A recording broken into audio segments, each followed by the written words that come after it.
Hello, everyone. Well, welcome back to another episode on the podcast. And today I'm joined with Maddie, and it's pretty cool because I think, like we said before, it's pretty cool how we can talk to each other from a long way away on here. But yeah, today it's going to be a really important topic because we're going to be talking about how the pandemic isn't over for everyone, and our views on all sort of things involving around the pandemic and COVID not being over. So, Maddie, thank you for coming on today. Thank you for inviting me. It's been an honor. Yeah, it's gonna be fun. It's gonna be nice to hear your views. And yeah, it's gonna be a nice time. Would you mind just doing a little introduction of yourself?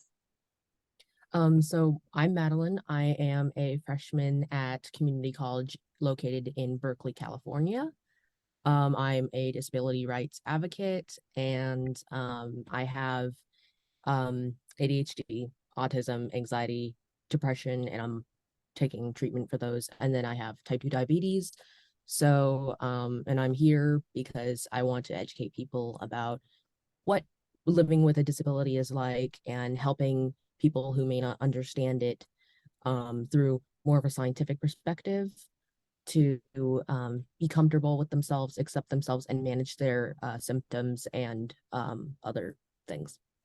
Yeah. So it's gonna be really cool because I have autism too. So and I have Crohn's, but it's gonna be like a I say important conversation because like we said before, we don't really hear COVID, but like the pandemic kind of has been forgotten a little bit, hasn't it?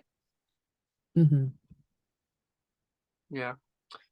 So did you want to start like maybe with like how it is in America, like how what is like the pandemic now like over there, like where you are?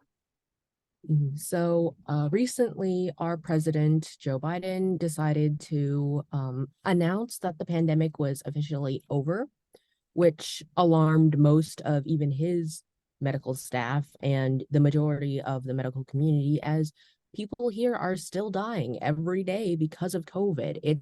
The pandemic is definitely not over. And the fact, I think the reason why he declared it was probably because of the economy. This is something that we see very often with politics, and how many times presidents will do something for the benefit of the economy or the benefit of the system as opposed to the people. And that itself is a very big problem, especially for people with disabilities, marginalized groups, and people who aren't um, you know, who aren't upper middle class, who aren't privileged, who do not live in a financial and medical equitable situation. Yeah, that is really bad though that they've actually said it's over. Mm-hmm. Schools are now removing vaccine mandates, mask mandates. A lot of places are removing social distancing policies. They're allowing people back in. And while I understand it because our economy crashed during the pandemic, at the same time, we should be more prepared for things like that. I don't think our system is very good at preparing for natural disasters. And secondly, I don't think that people should have been prioritizing, you know, prices of things and things like that over the lives of so many people, while not making it easier for people to get things that they need, while putting people in, you know, in danger basically because of religious beliefs or personal beliefs. And like, if you have those, that's fine, but until they affect other people. That's my one thing, is believe whatever you want. If you don't want to get vaccinated, I think you should be comfortable with having a job that's, more home based, or living in an area where that's outside and things like that, where you don't pose a threat to people who have disabilities, who have, illness, who are elderly. I don't think that it's fair to other people to put them to put them at risk just because of your personal beliefs. Because once you have because once your beliefs affect other people, they are no longer personal. No, no, it's really tough because like this world, everyone just more or less is very selfish, really. And you can see that like with like rules, even when they were applied, people wouldn't apply to them all the time.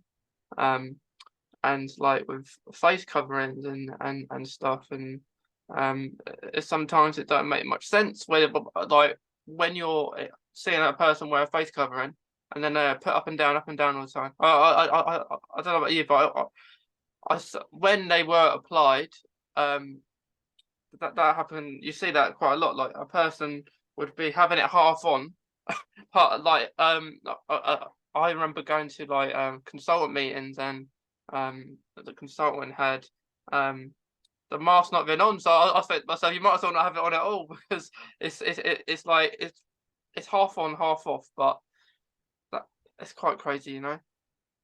And just a disclaimer, I'm in a separate room, and that's why my face covering is off.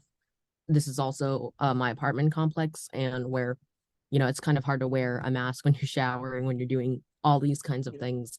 And everyone in our room, everyone in our floor has to test. Everyone on our floor, if someone is sick, we send them home. Like there's no, we're not taking chance. We're taking as minimal chances as possible when it comes to, the spread of COVID, even in a communal living system. Yeah. That is it's really good to be like that because you're taking your test and being safe. So it's the best way to be. I actually had to I had a rapid COVID test in my bag, and one of the girls on our floor was coughing, and I just, I put on more. I do carry kind of a med kit around, so I put on more of that, and I showed her how to take the test because she's a foreign exchange student. She's never seen these kinds of tests that they give in America. So, I was helping her with that, and thankfully it was negative. But just in case, I told her to take a PCR test because PCR tests are more effective than antigen tests.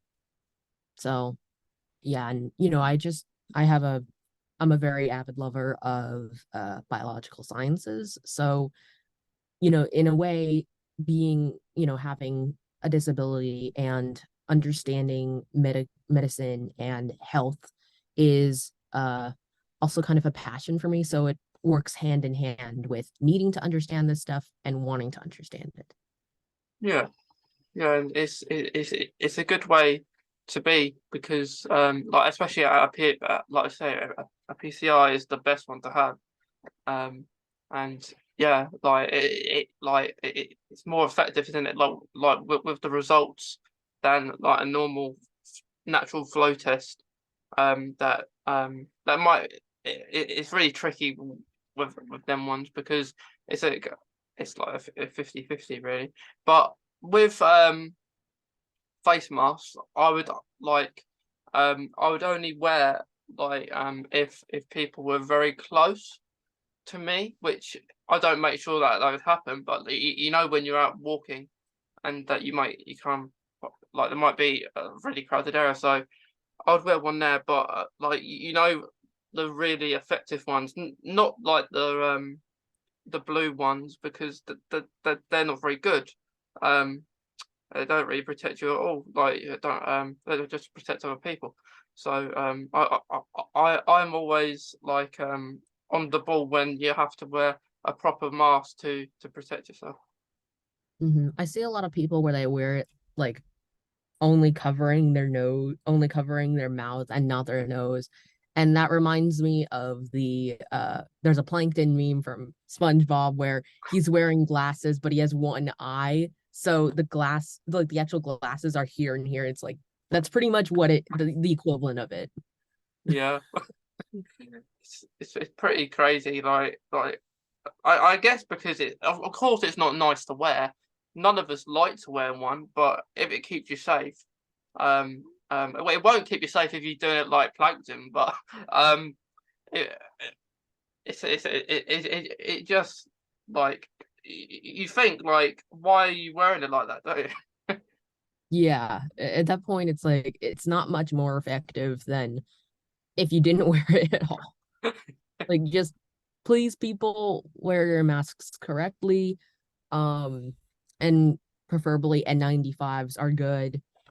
And just make sure that you sanitize, you change them. And one thing to mention is the way that actually washing your hands. This is not to say that you should never use hand sanitizer, but if you can, washing your hands with soap is actually better because it destroys the lipid bilayer around the virus. So instead of and that is actually more effective than isopropyl alcohol. And the reason why that is because soap is a amphiphilic substance where it's both hydrophobic and hydrophilic in the sense that it's essentially it's like water and oil, so it has both components of lipids and water.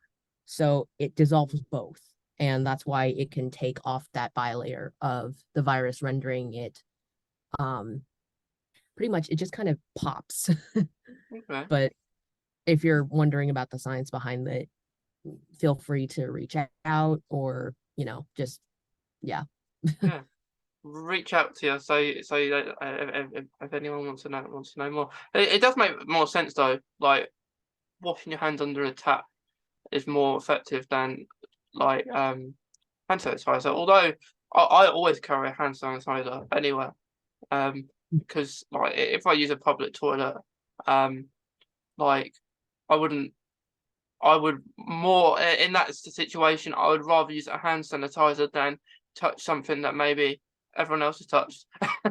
um, Yeah. although if like I'm in a disabled toilet, I would still do the same. um, because of course other people could be in it, and I don't believe they're that clean. Even if people do clean it, but people always could be touching them, which is why I always find it's better at home. Like if you've been out for the day, just to wash your hands under the tap properly when you go in, because you know it's gonna be more clean than using a public one. Mm-hmm. Yeah, and also make sure that if you use hand sanitizer, this is usually a given with most brands, but it needs to be at least 70% alcohol for it to be effective. Otherwise, it's not. So when you see in a lot of those medical shows of taking a bottle of, say, alcohol,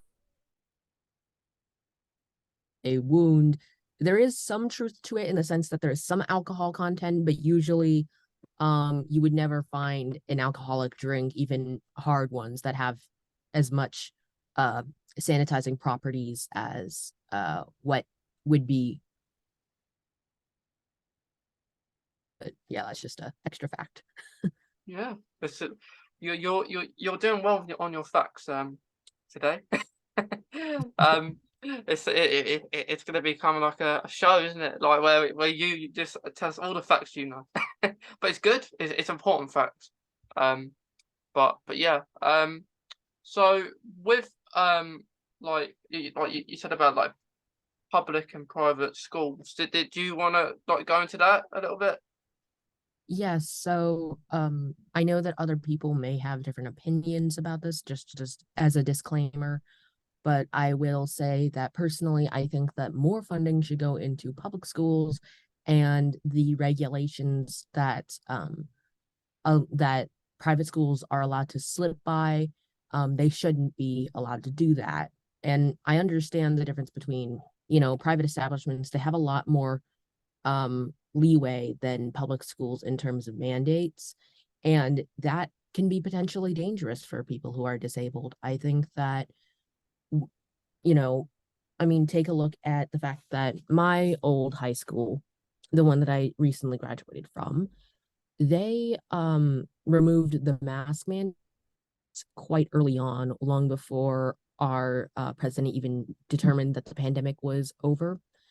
And as a result, some of the students who were severely disabled, one of my friends, she had rheumatoid arthritis. She had to complete her entire last semester of high school at home.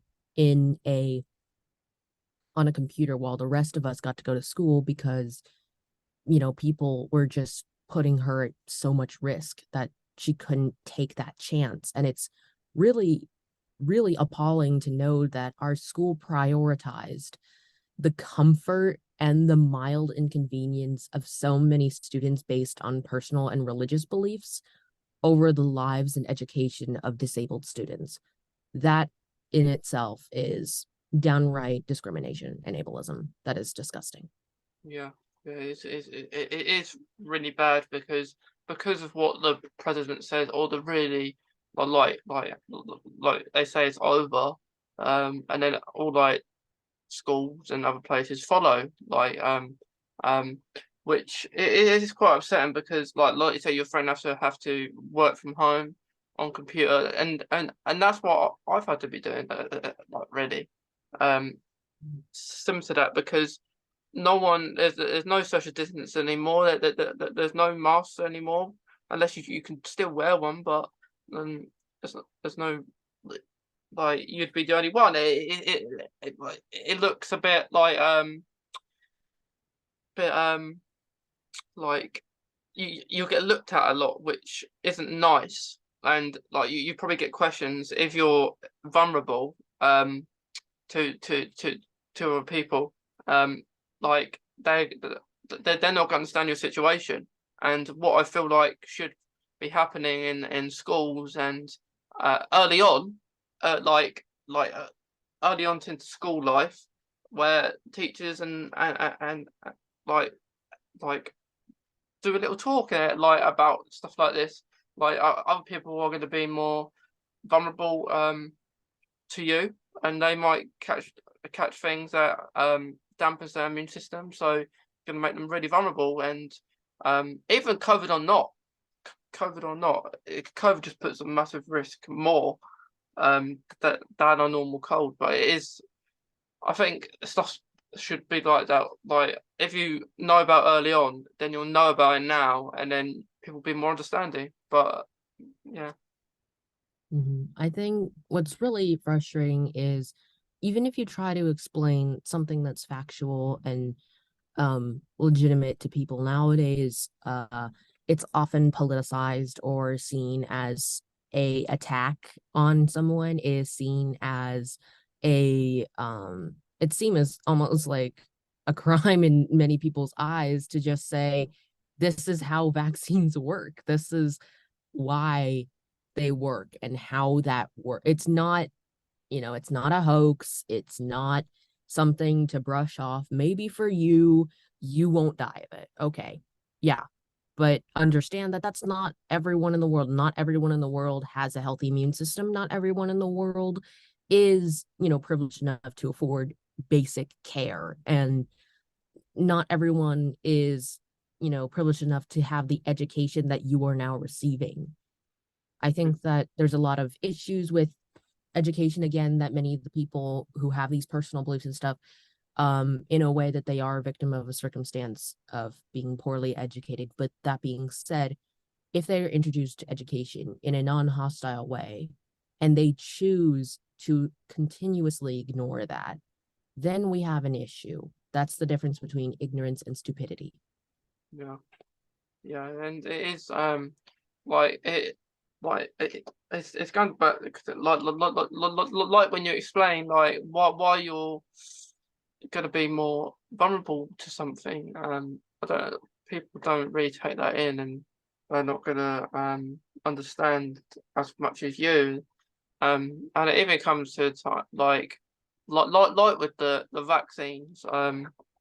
You kind of it's not going to protect a person that's like like immunocompromised, for example, as much as a fairly healthy person. Um, but it don't really protect. It depends really. Everyone's different. It might protect a person more than another person that's vulnerable. It kind of really depends. Like maybe what treatments you're on, what you actually take, what you consume. That does dampen your immune system. Because it just depends. But like with the vaccine, you kind of feel like I've had how many have I had? Four. I've had four so far, and it kind of gets to a point where you think to yourself, how many is it going to take for you to be more like fully protected? You know, because like I have flu jab every year, and it's just one flu jab. Um,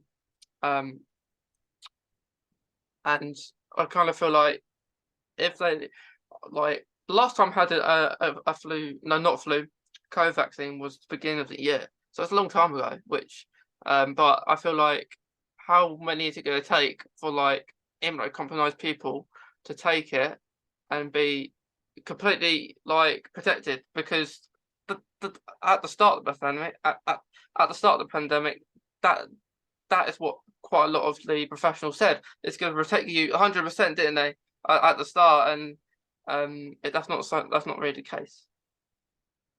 So I think it's because COVID is not something that we've known about for very long. And the way that the virus works is it mutates over a certain period of time. And that's why we need created and we need to take them more than just once a year. In the case with the flu virus, it doesn't mutate as fast as what we found with the COVID virus. So that's why we need more vaccines. And what we've discovered is that immunity usually it's never really been 100%. What it's been determined is depending on the vaccine you take, this ranges from 70 to 90%. And you're never going to be fully protected in the sense that there's always that off chance that you're still going to get COVID.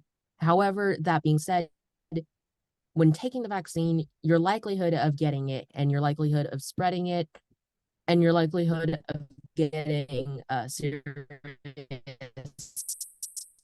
adverse effects is drastically than it is without.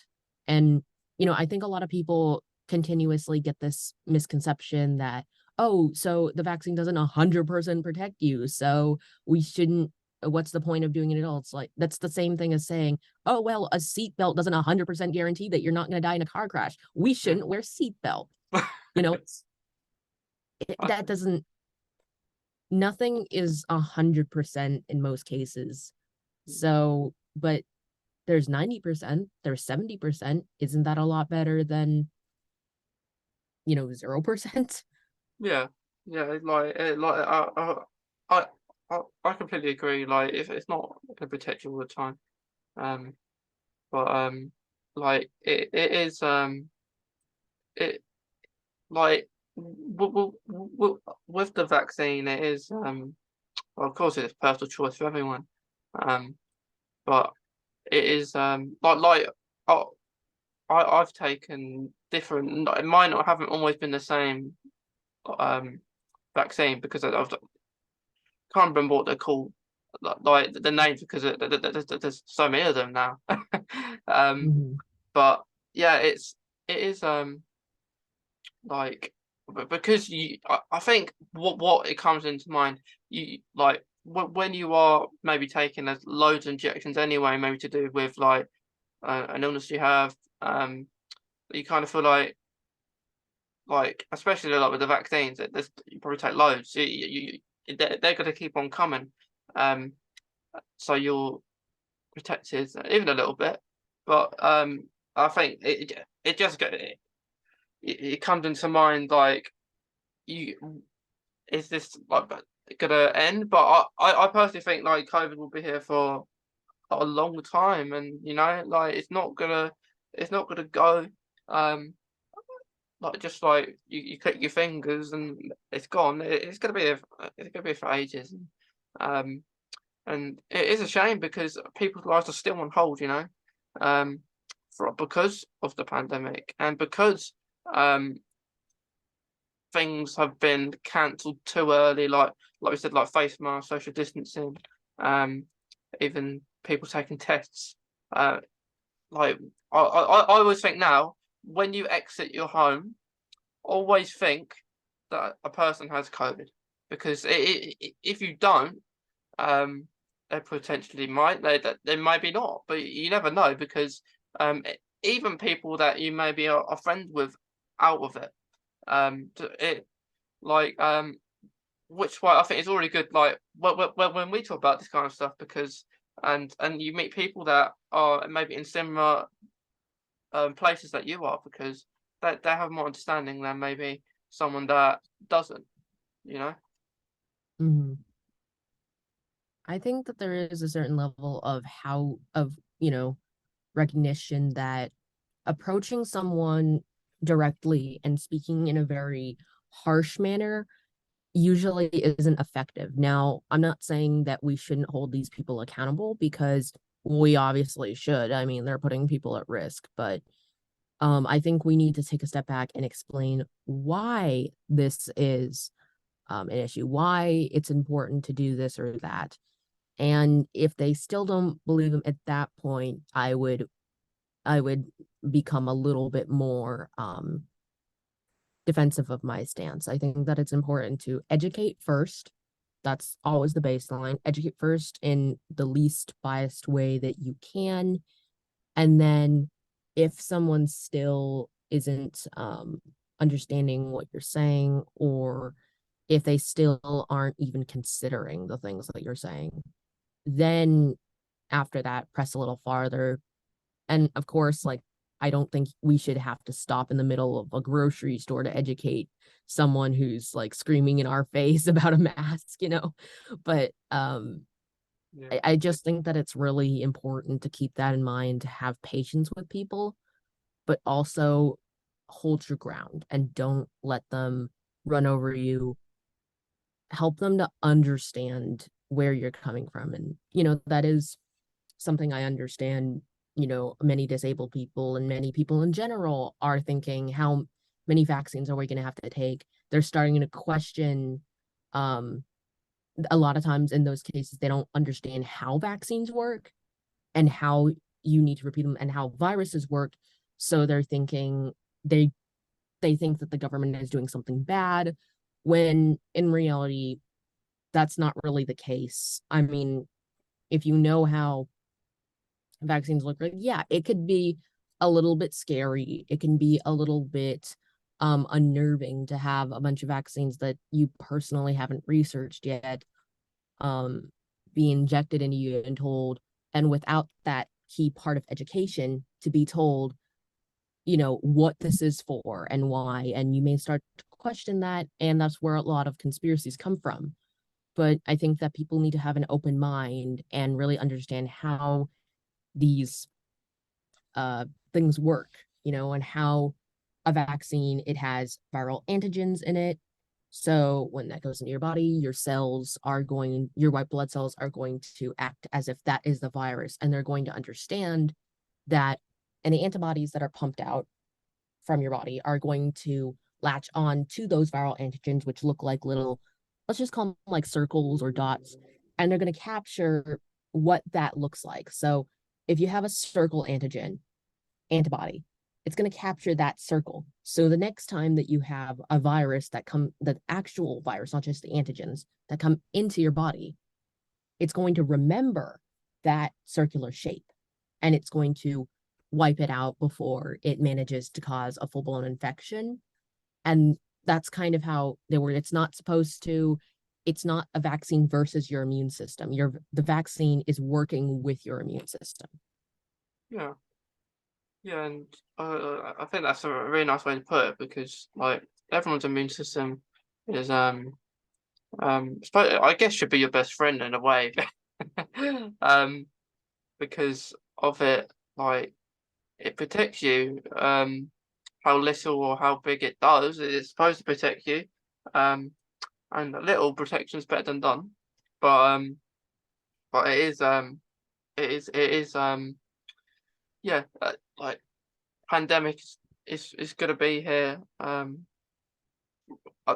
for how long we don't know, but we just hope it. Like I think it will in hindsight it will calm down in time, and like I think that is how it should work. And like we don't know, like winter it's here, it's coming. So normally you get quite a lot of probably people with COVID more so than usual, because it's winter season and it's a very tricky time. Mm. And do you like the cold weather? Oh, Yes, I do. I yeah, actually very much so, because sometimes it gets too hot and it's like you can't, if it's cold, you can put on more things. When it's hot, you can't take off more things. yeah. After your skin, it's like, what am I gonna do? Go bones out? Yes, it is. Well, winters it's probably the only plus of it. It's cold. Um, and it's nice, like it's nice to be in warm. Um, but yeah, winter is the only downfall. A lot of people get colds. Yeah, and this is because oftentimes viruses, their bilayers can be changed by temperature, and this is very much seen in when heat rises, viruses have a harder time reproducing because their bilayer is kind of destroyed by that. But in the cold, there's no issue. They can stay petrified, they can stay they're fine in the cold, and that's why we get more colds, because it's not hot. It's not there's less likely they're less likely to get destroyed by heat in a cold weather scenario, and that's why we get more colds in the cold. Yeah, yeah, and do you think like maybe speaking of a flu for the minute, not like just a normal bug. Do you think you have more you're more prone to fighting off in the winter weather than the heat? um a normal bug, it really depends on what that bug is, whether it's bacterial, viral. If it's viral, typically yes, it's a bit better in like the spring and summer in terms of fighting it off. But if it's bacterial, then that can be any year, all year round. That's a completely different a virus is not alive, it's not a real organism, and bacteria is a real organism. It's a eukaryote. So, we well, not a eukaryote, sorry. I mean, it's definitely an organism that's living. Yeah, yeah, because so sometimes you think when you do catch like just a cold bug, you think um like how did this come about? I didn't do anything. um because it can be the little things, can't it? For example, maybe touching someone else's touch that you don't know about. Um, sneeze, a cough, like anyway. I'm always like this. Say someone sneezes in a certain area, I'm making sure I walk away in the opposite direction because of course the particles are going to be scattered, aren't they? And so you move away from there, and then in your mind you think, oh, why do you have to do that? um, Mhm. but there's so many things that other people don't realize. Yeah, I think that that is very true. We need to be a little bit more cautious of our surroundings, and if we start to feel sick, immediate isolation. I did get COVID. I want to say over 6 months ago. Um, and that I got it from someone at school, probably.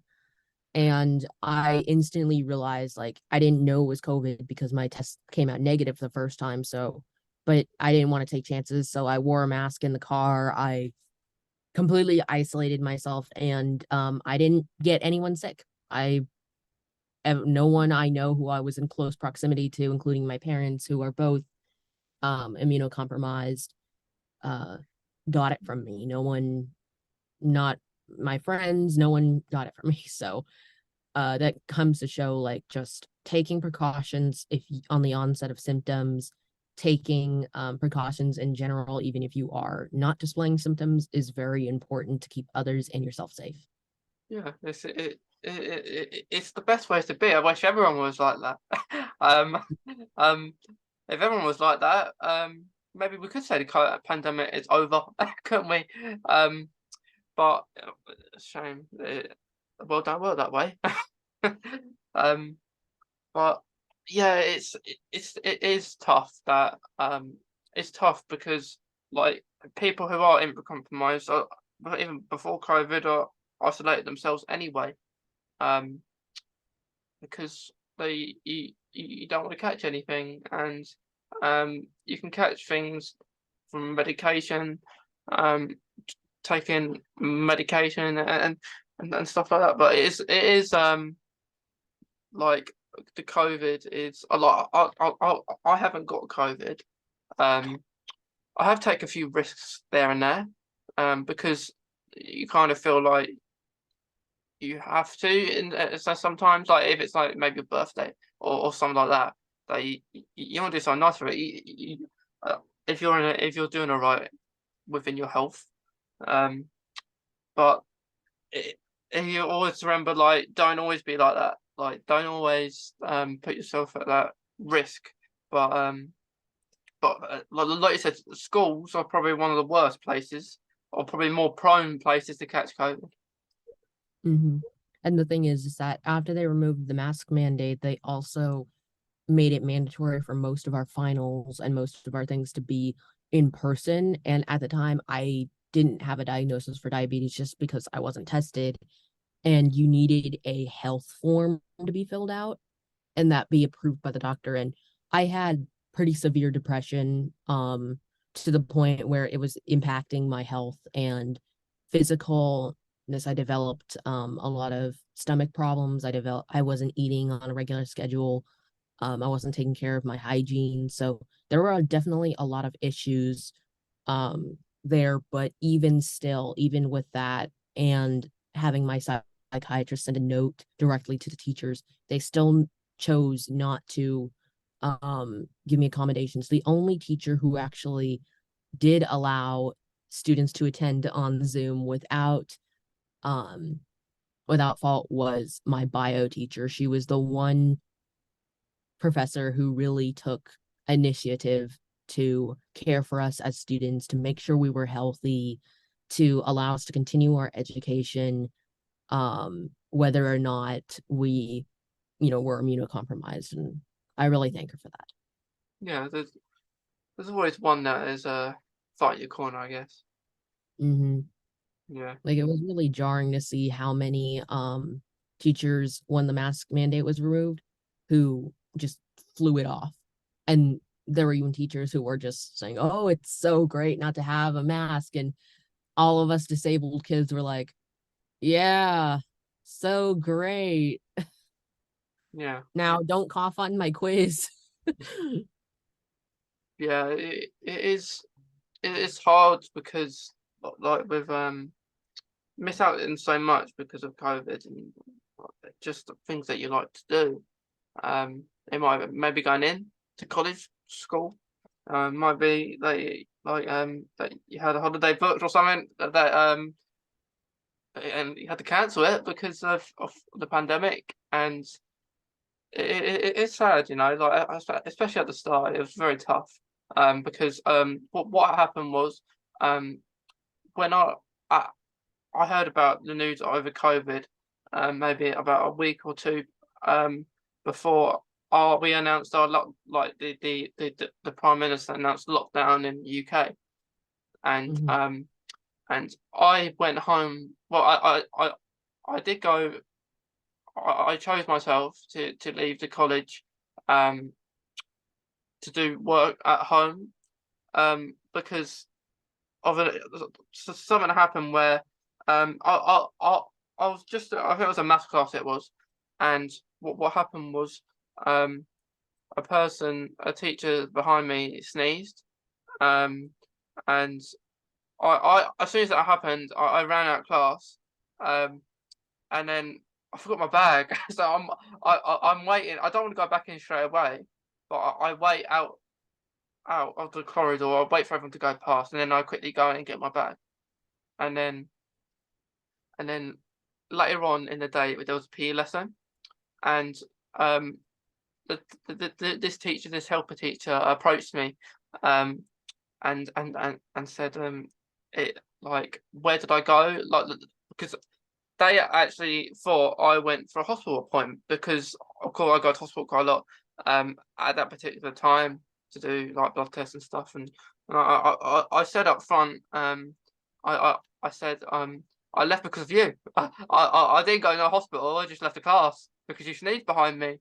Um, and then the first thing she said, you probably guess what this teacher said. She said, "I don't have COVID."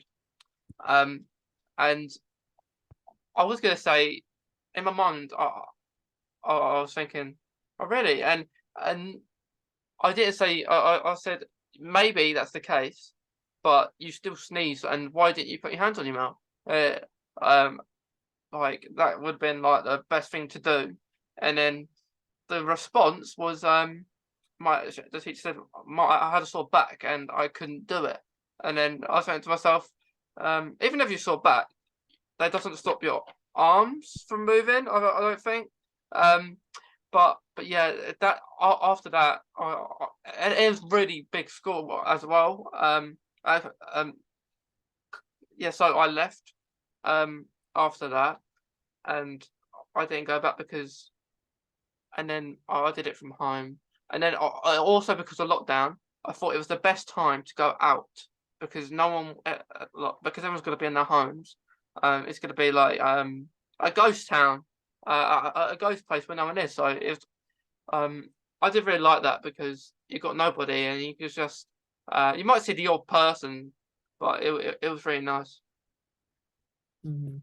Yeah, for us, there was a lot of I remember just going shopping for books for school and having a lot of AP stuff, and then going and I step out of the car thinking, okay, there's not going to be that many people, right? And then a whole anti-vax rally Uh, just goes by, and I'm like, me and my mom, man, we were I'm just like, come on, I just wanted books. Is that too much to ask? Just books? And yet you're blocking the streets, you're like running up and screaming in random people's faces on the street. Like, come on. I mean, look, again, as I've said before, in this case, these people, it's not entirely these people's fault. Maybe they grew up in an environment where this wasn't taught, or they didn't have access to the kind of education that many richer families do. In that way, I'm very privileged to have a father who um was able to go to a prestigious university, who got his law degree from another very prestigious university, and thus has the income to allow me to have this education. But at the same time, at the same time, it's like, I that doesn't necessarily justify having a poor education, doesn't necessarily justify your actions to what you do with that poor education. Like, I understand that this is a very privileged and kind of elitist thing to say, but at the same time, it's like, there were at the same time, and I know that at least some of the people in there had resources to educate themselves, to find something a little bit better, and they still chose to have no regard for our safety. And again, I I don't want to make anyone upset in the comments or anything. I don't want to start a culture war, but I would just like to say, if you are one person who is not vaccinating and stuff like that, I would still recommend that, I think you need to understand that you are not oppressed. Wearing a mask is not oppression, and that you should think about other people, think about people in your family, think about your children, think about your spouse, everything like that. Just think of other people, because you not taking precautions now can bite you in the butt much later in life. mm, I think with the whole anti-vax, sorry, kind of thing. I think everyone's kind of entitled to their opinions, but I think it's all comes down to respect. Yeah. And don't because you're anti-vax, like don't kind of but it's like do what you will, but just be respectful to other people that maybe take the vaccines, or even if they don't themselves, just be like a person maybe vulnerable. That just keep that personal space there, and just be as respectful as you can, because um, that is not a barrier between that. So yeah, everyone has opinions, not just about this, but anything. About maybe Joe Biden saying pandemic's over. It probably it as like people gonna agree with the idea, people are not gonna agree with the idea. Um, and you're gonna have opinion over that. And um, I yeah, it's I actually saw a news interview not long ago, and what it was there was an incident over here between like two people that run a show over here in the UK, and one was wearing a face mask and one wasn't. And what happened was on this news show, which I saw a video of, the comment was, they said, one why is like the person who's wearing a face mask, are they trying to hide themselves from the public eye? And I was thinking to myself, it's not like that. Like it's probably because of COVID. Like I was actually happy that that actual person was wearing a mask, because it's quite well known, and it is good. And it was actually a pretty cool mask, that like a protective mask that we're wearing. And like you see, like people don't. If you're not at risk, I don't think you're going to understand that COVID's not gone. It just depends what kind of person you are, I guess. Hmm. Yeah, I think that that is something to consider. Like, I understand that ultimately I can't force you to have the same opinion as me. Like, that is one thing that you have to understand. And again, patience and education is key. Um, all I can say is think of people around you, because that could definitely affect you one day. It's the world is connected, whether directly or indirectly, and assuming that, your actions won't have consequences is very foolish. Yeah, yeah, I completely agree. Um, let, let's just talk about maybe social distancing.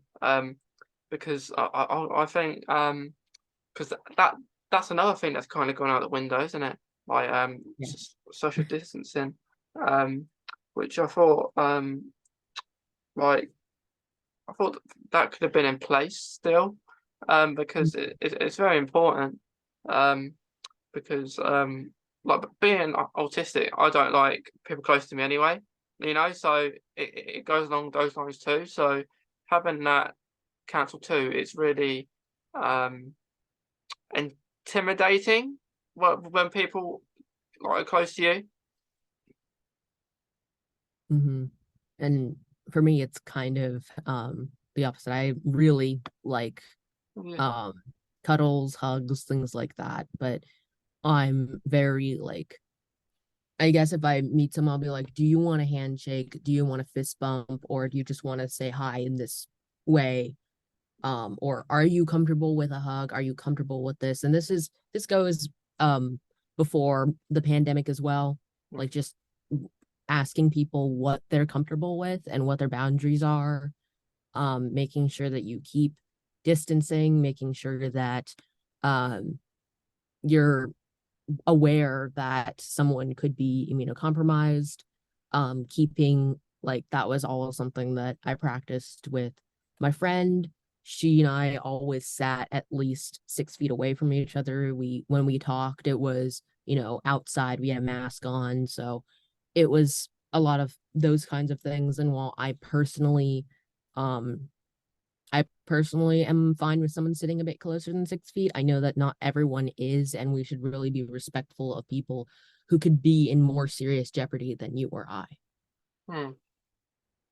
Yeah, yeah, it's pretty tough. Like before COVID, I was I would shake someone's hand, but I don't do shake hand anymore because I think that that's really dirty now because you don't know where someone else's hands have been.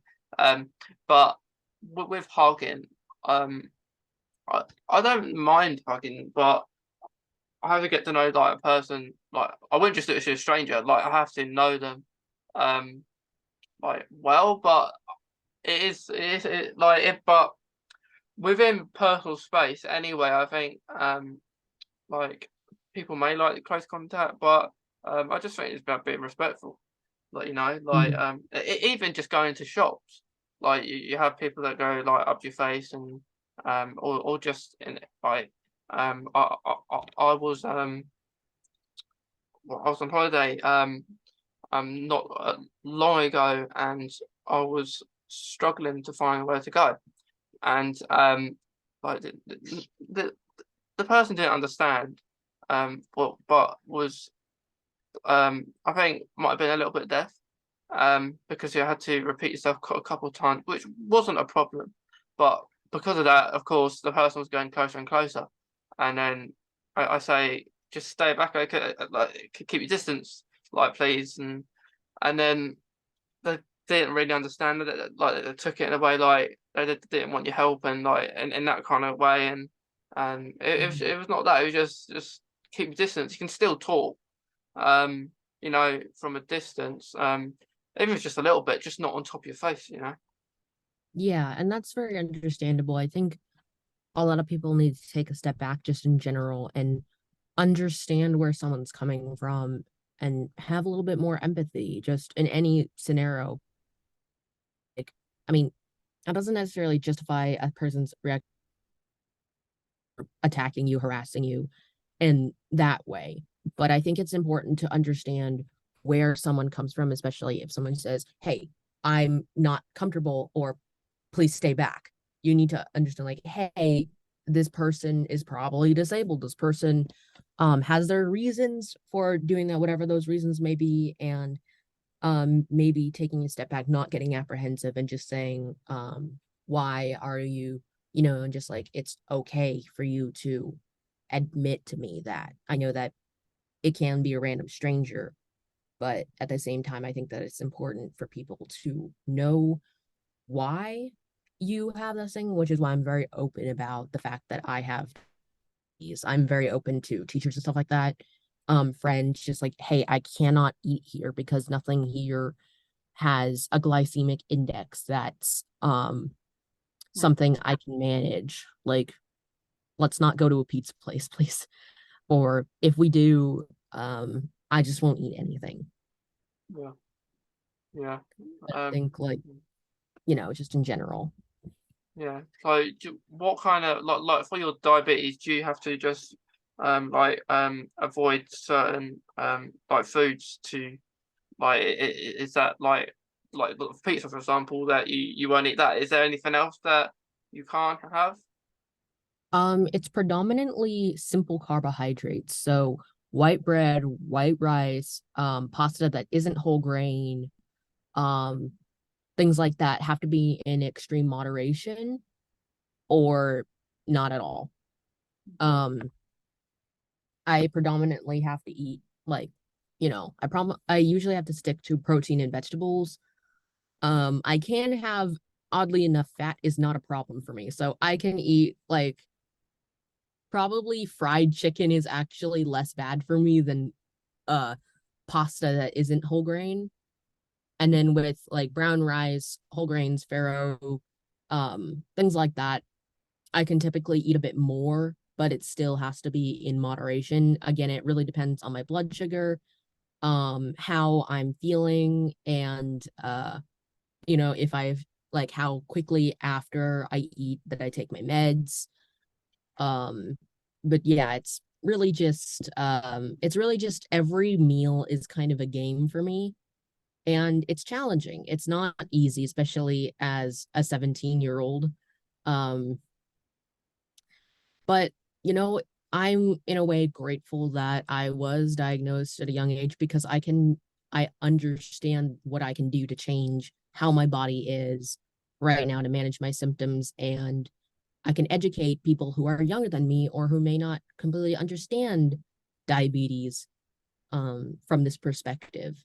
Yeah, I think it's a good age. Well, it's not. There's no good age to get diagnosed, but it's a good age, like I guess, in your life because I was diagnosed about 16, 17 with Crohn's, and yeah, it wasn't. It's not ideal, is it? It's not ideal to get diagnosed with anything. So, but I think the toughest maybe is the diagnosis stage, and then things get easier as years go on. But like you, things change, you know. Like for my Crohn's, I always like pre-diagnosis, all I could eat was chicken. So I lived on chicken, and I couldn't eat spicy foods anymore. Um, which was sad because I do like spicy foods. Mhm. Like every once in a while, if I got like a kebab or something, I would put all the chili sauce, not all the spicy sauce on the whole thing, and I enjoyed the pleasure of having a drink every 5 seconds, um, which I don't do now anymore. But it's it's it's something that if I said to someone that who wouldn't like that, they'd think, "Oh, what are you doing?" um, but yeah, like things do change where in the future maybe where you might be able to have something that you thought you might not be able to. I think trying new foods is really important too because you never know what's gonna be okay and what's not. Mhm. And just like I completely feel you when it's like having sudden dietary restrictions. I grew up in, I'm like my mom's family Japanese, so rice is a big staple of our food, and pasta and all kinds of stuff, and just having to cut out white rice almost entirely has just been very Oh. painful to watch all of my aunts, uncles, cousins, my mom, they're just eating like a big bowl of rice, and I'm just sitting there like Oh, it must be painful because like it is well it's just something that like you probably like you see a lot of your family have and like like right wife Chinese kind of food kind of stuff like that curries and like um I used to love spicy curry I don't have spicy curry anymore so I'm old Mhm. um but your taste buds change like I don't like mushrooms or like onions. I don't like onions. Like I can't have onions, but if they're in a soup or something, I'll have them. It's really weird. Like uh, like you have a burger, I'll have that'll be fine because they're just there. But if they're just having them on the own on the side with something like a dish, it wouldn't work out for me. I totally get that. Like I'm very um yeah, I've learned to kind of live with the fact that I have diabetes and try to find new things to add to my diet, or if I order something that comes with rice, or I'll just eat it in moderation, or just sometimes I'll just give the rice to my roommate, or something else. There's always someone in the dorm. I mean, again, we're taking, you know, precautions, but like if someone in the dorm wants the rice that I didn't touch, go ahead. Yeah, yeah, It's usually in separate containers anyway, so just yeah. You could just yeah. tip it into their bowl or something like that, if Mhm. or something. But it is yeah, I yeah, it's so I now I'm okay. Like like because I couldn't really eat anything like early on when I had with my Crohn's because I was in a lot of pain. But like I lived on chicken, probably rice, I think. um, yeah, I might have had a bit of rice, but it's it's like it's hard, like to like because people like who are unaware think that maybe it's diet based and stuff, which is not always the case because like a person can be like have like chips and not be okay with fruit maybe Mm-hmm. and like it's not all the healthy food that you think is healthy for you um like like it's like with pizza like pizza is something that maybe you like what like before you were diagnosed with diabetes, did you really like pizza? It was fine, but like I wouldn't question how much I ate. I would Hmm. have two slices. Um, and now it's like if it's a thin crust pizza and I eat it over a long period of time or split it up, I can eat it. But but more often than not, I just do not eat it Yeah, because it's not thin crust. It's not like a single slice, it's a big portion.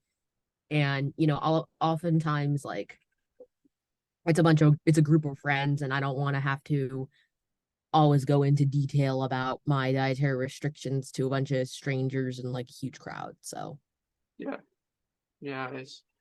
It is it is tough. Like so, like how long have you had diabetes for? I was diagnosed in last June, I believe. Okay, So I've lived with it for about 4 or 5 months. yeah. So not too long. Not too long, but there's still things here and there, like I'm still figuring out how to navigate just how to navigate my blood sugar day by day, but and on top of being a full-time student, and trying to on top of that find a job and stuff, it's been challenging. But I think that right now I'm in a much better place than I was. So this is a much better um this is a much better scenario than where I was last year, and I think I'm ready for it. Yeah, ready for what life has to have you. um, yeah.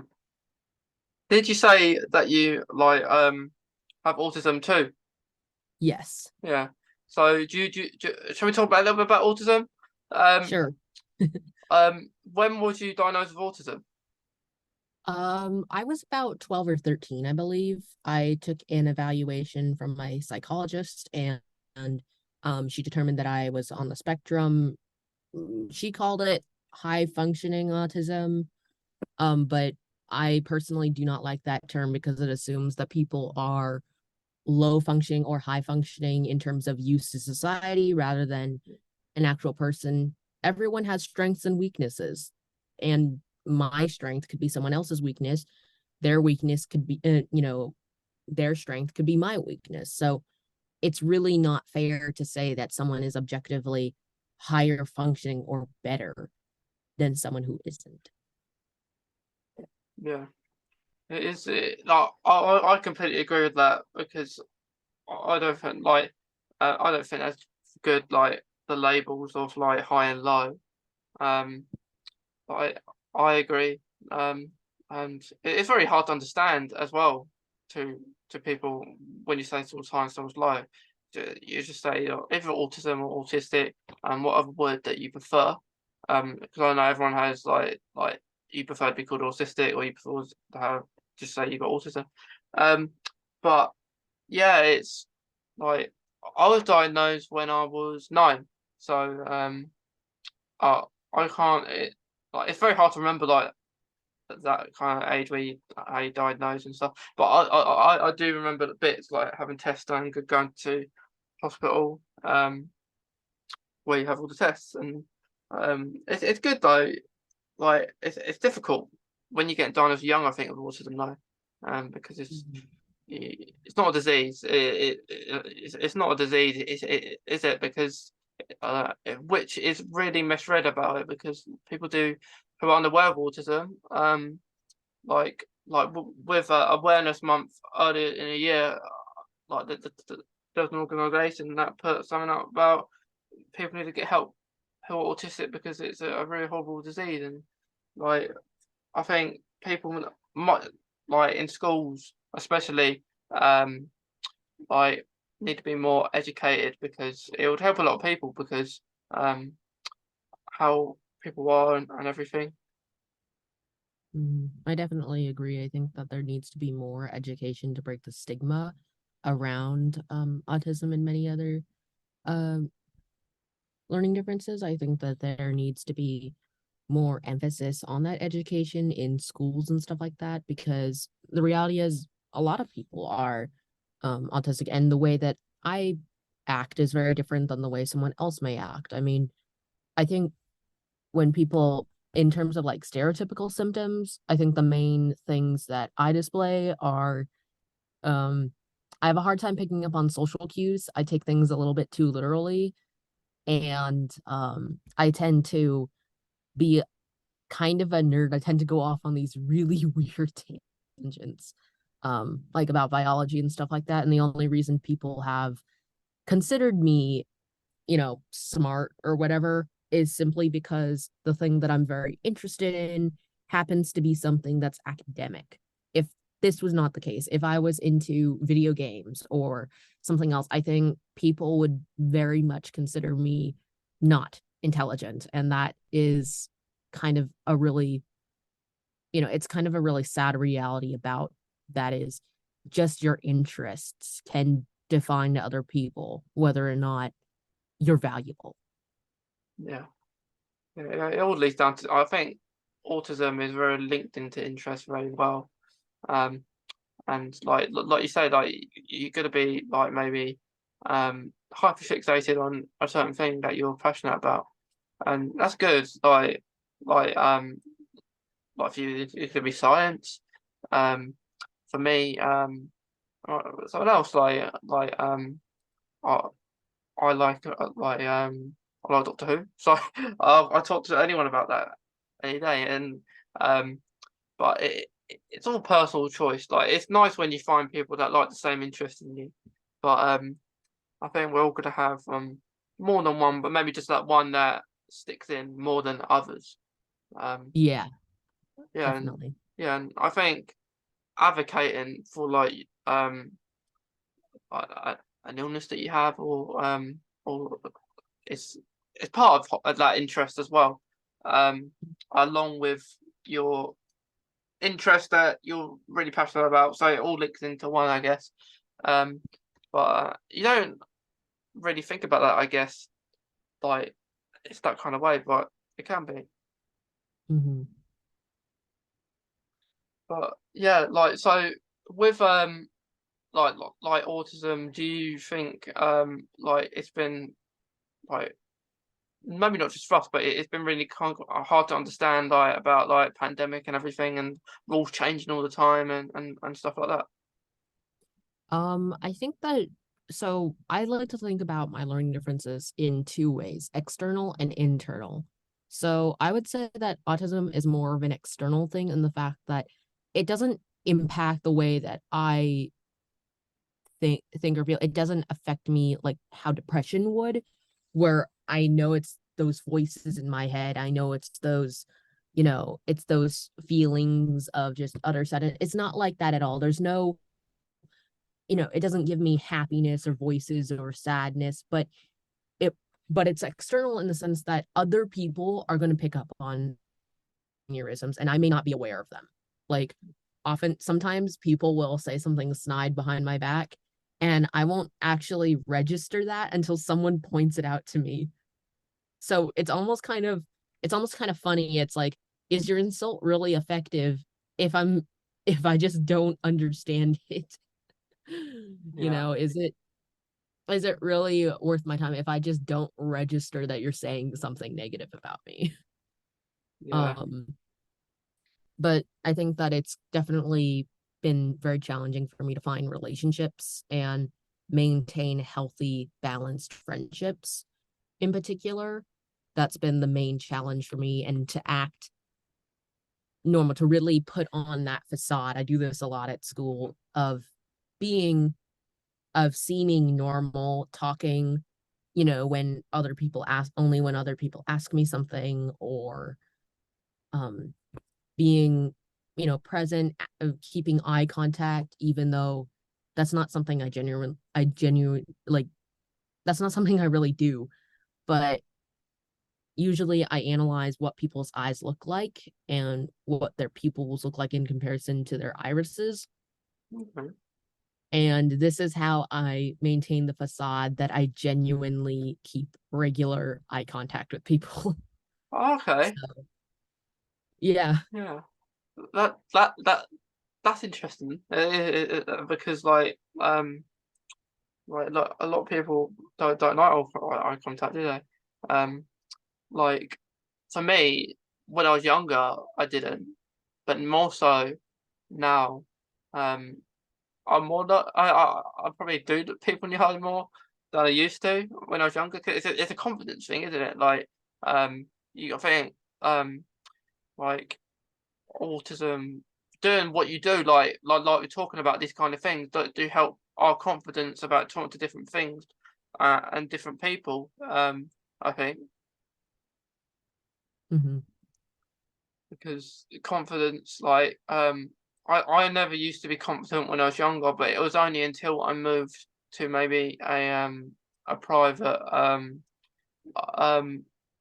a school where people had autism like me and different things as well, um, which helped me to gain friendships and stuff because I found it really hard, like especially like mainstream, to have friendships and stuff. I had that one friend, but I was more focused on the education side of things because I wasn't, no one was really doing well. I would take things more serious like that as well, like humor. Um, I understand humor more now, but I didn't like when I was growing up. Same. One thing I've realized is um I tend to make friends. It's hard for me to pick up on social cues, but the one social cue I target and look for is laughter. So a lot of times I will say things that try to make people laugh because that to me looks like they're they want me to be around. They acknowledge that my presence is a positive thing, and I kind of try to play that off for, people, making people laugh, making people smile and feel good, because those are things that are very direct and that I can pick up on. I can't always pick up on small side looks or things like that. It's very hard. Yeah, yeah, yeah. I agree. I think making people laugh is like it's a good way because I like in class in school I was the same, like I was always just trying to make people laugh and just do silly jokes, um and just like if like a teacher's asking the question and no one answers and there's an odd pause, I would just say something that maybe it's not going to be the answer at all, just to make everyone laugh. um Mhm. um and then people will laugh. And sometimes I wonder, I don't know why, because it was, I don't know, it's just making people laugh is better than not making people laugh, I think. Mhm. Yeah, I understand that. It's also, at least you know, at least it looks like in that moment that you're making someone happy. Yeah, and then I think we make ourselves happy as well by doing that. Mhm. Yeah, because like you gotta have it. You can't always be like serious. You gotta have a bit of you gotta have a joke sometimes because everything will be a bit dull, I think. Mhm. Yeah. So Maddie, before we finish, is there any, because I think we talked like about lots of different things, about autism, about pandemic, face masks, social distancing, schools, all really important stuff. But do you have anything else like you want to add to finish? Yes, so two things. One about going back to what I said about public and private schools. I do think that public schools do need more funding and assistance because many kids who cannot afford to go to private school, who rely on school heavily for food and other resources, were prevented from receiving those things. And, the way that our system works is people in lower classes, it's very hard it's very hard for people of lower classes, working classes to move up the ladder. Mm. So I think that there needs to be more funding, and we need to have a more equal system that doesn't put a few people on top and everyone else has to support those people while they do nothing but watch us. I really think that things definitely need to change. And this goes for not just America, but um, generally in the world. And lastly, I think that other people should, again, I don't want to push anyone out of their comfort zone, and you do not have to follow everything I say. I know people won't.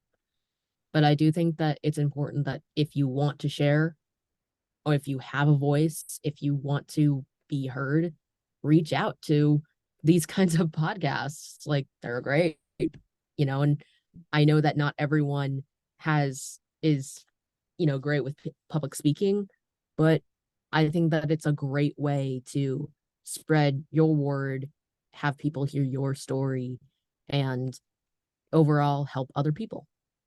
Yeah, I completely agree with what you're saying, because it is really important um to have funding, like you said on your first point, to have like funding and so more people get the help that they need and the support that they need, and also to last point what you said, that like it's kind of rewarding, isn't it, just to speak about something that you're passionate about and you want to help people, and hopefully that it goes out to other people that um maybe can do something about it.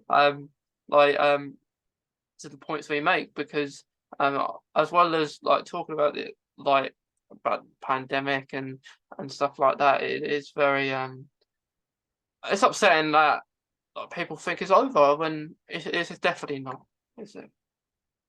Mm-hmm. Mhm. But thank you again, Maddie. It's been awesome, and I hope you've enjoyed it. I have. Thank you so much Definitely, for inviting me on here. It's been a pleasure. definitely it has, and we'll definitely do it again sometime. Yeah, sure. Definitely. Well, thanks, Maddie.